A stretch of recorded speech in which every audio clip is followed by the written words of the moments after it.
Gusto mo bang magsusumamo siya sa'yo at parang aso? Gawin ito. Napakasimple lamang ito at makapangyarihan.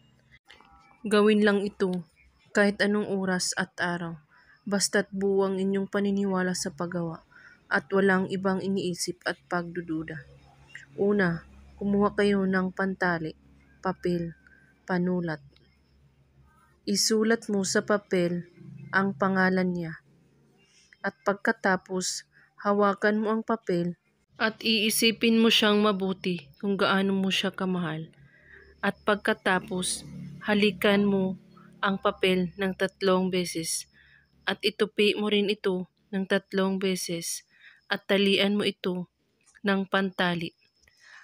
Habang tinatali mo ito, ay pakakaisipin mo siyang mabuti. At pagkatapos, ilagay mo ito sa inyong bulsa or sa inyong bag na lagi mong dinadala. Kailangan walang makakakita sa iyo o makakaalam sa iyong ginagawa para tatalab agad. At kung may katanungan po kayo ay magko-comment lang po sa baba. Maraming salamat sa panunood. May God bless us all.